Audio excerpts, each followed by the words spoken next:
threatening gestures, forcing victim to drink or drugs, using weapons and or objects. There's gender roles, power and control, because domestic violence is about power and control. That's at the center of it all.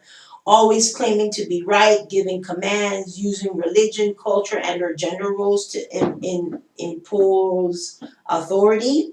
And this, a batterer can be a female or a male. So I don't want my brothers out there to think that this is just about them being the batterer, because there has been cases where the men are the victims also of domestic violence. There's financial abuse, controlling all decisions involving money, interfering with choices involving work and education, and creating economic dependency.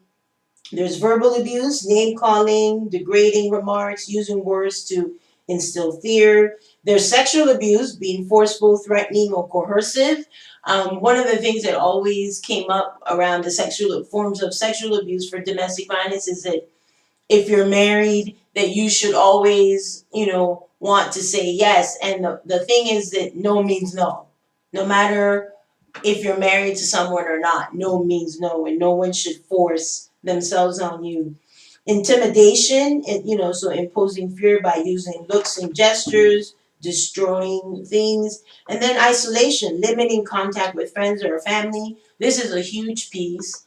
For many years, I had clients who only spent time with family members of the batterer, or was only given permission to go from here to there. The money was very restrictive to what she needed to do. There was no room to do anything other than that. If you are in a situation, look up your domestic violence emergency number in your state, and call to get support. Also, if you are in a situation and you need to start figuring how to get out, start making a safety plan. Start making copies of your documents, keeping them safe, so that if and when you are ready to leave, that you have your documents, you have your children's documents if you have children, you have a plan of where you will go, who you will call, who will pick you up. Always keep that in mind as you are going through these situations. One of the things, in working in domestic violence and seeing some of the cases that have come out, is that it plays itself out differently culturally and racially.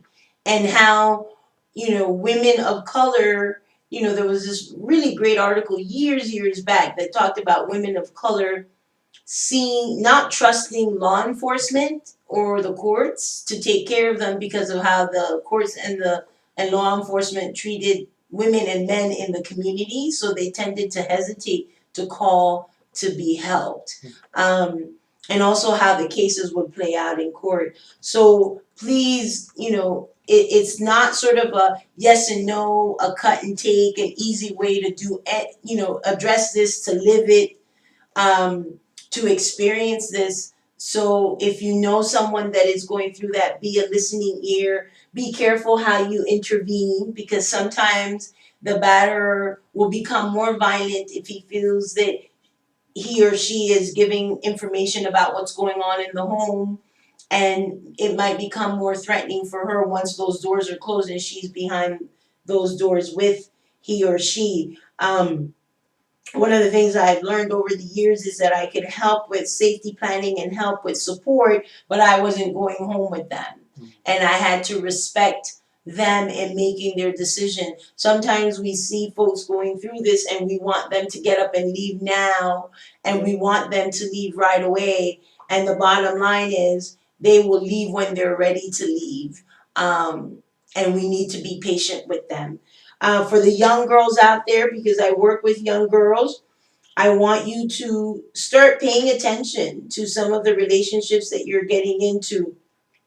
If someone is acting jealous and you think that's love, that's not love.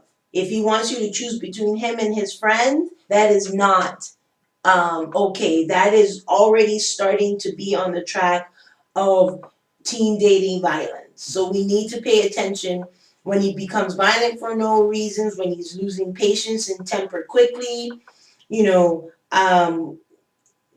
jealousy is not love. So we need to be clear on when it's jealous and when it's love and when it's power and when it's control. So to all my listeners out there, if you are experiencing domestic violence, please do what you need to do or what you can do or what you're able to do to stay safe and be safe. And if you know anyone that is experiencing any kind of violence, be there as a support, be there as a listener, because this is not easy. It is still a private issue for so many people, but it is a public issue for us because it does affect us and our community and how we see and treat each other. So that is my segment on breast cancer and domestic violence. I will be coming back to you soon now with our latest headlines and then a new segment of the show, which I'm calling Kind Acts in the Community, because of some of the things that I've seen in the community that stand out for me. So we will be right back with more.